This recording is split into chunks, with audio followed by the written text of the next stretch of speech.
La grippe, aussi appelée influenza, accompagne l'humanité depuis des siècles. Décrite dès le XVe siècle, elle a provoqué plus de 30 pandémies entre 1510 et 1930. Mais qu'est-ce vraiment que la grippe? Comment se transmet-elle?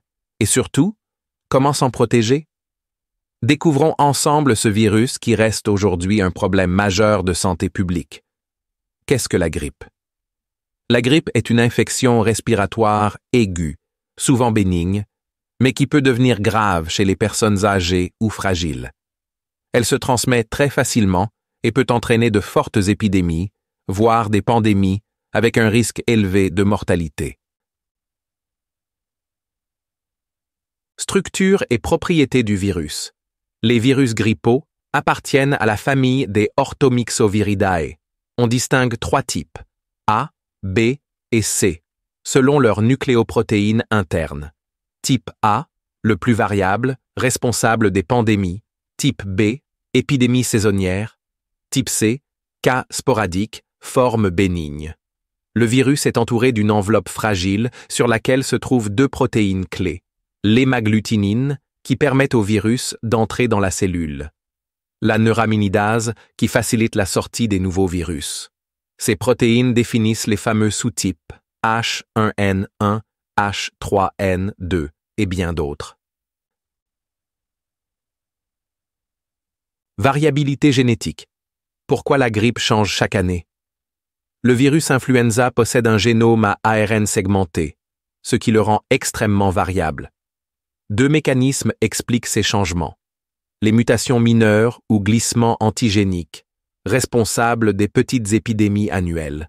Les variations majeures ou réassortiments, qui surviennent quand 2 virus infectent la même cellule. Cela peut donner naissance à un virus totalement nouveau, à l'origine des pandémies mondiales. Le cycle de la grippe commence lorsque l'hémagglutinine se fixe sur les cellules respiratoires. Le virus pénètre, libère son ARN, utilise la cellule pour se multiplier, puis de nouveaux virus sortent grâce à la neuraminidase. Ce mécanisme explique la contagiosité élevée et la rapidité de diffusion. Physiopathologie. Après pénétration, le virus se multiplie dans l'épithélium respiratoire cilié, entraînant nécrose cellulaire et hypersécrétion bronchique.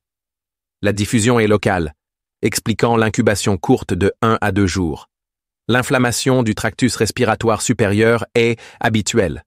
La pneumonie est rare et souvent liée à une surinfection bactérienne. Les symptômes systémiques, fièvre, myalgie, sont dus à la libération de cytokines. Chez l'homme, la grippe se transmet principalement par les gouttelettes respiratoires, surtout dans les lieux clos. Chez les oiseaux, la transmission est fécale. Elle peut se présenter sous 3 formes, des cas sporadiques, rares, des épidémies saisonnières en hiver, et des pandémies comme celle de 1918, 1957, 1968 et 2009. Le diagnostic n'est pas systématique. On le pratique surtout dans les formes graves, atypiques ou à visée épidémiologique. Prélèvement. Ils doivent être effectués dans les 3 jours suivant le début des symptômes, car la charge virale diminue rapidement après. Type de prélèvement. Aspiration naso-pharyngée et liquide bronchiolo-alvéolaire, sensibilité élevée. Expectoration, sécrétion nasale, écouvillonnage de gorge, moins sensible. Transport. Le virus est fragile, donc les échantillons doivent être placés dans un milieu de transport approprié et envoyés rapidement au laboratoire. Diagnostic direct. Le diagnostic de la grippe est essentiellement direct. Il doit être rapide afin de mettre en œuvre un traitement si nécessaire. Technique utilisée. Détection de l'antigène viral par immunofluorescence ou ELISA. Elle permet un diagnostic rapide avec identification du type A ou B.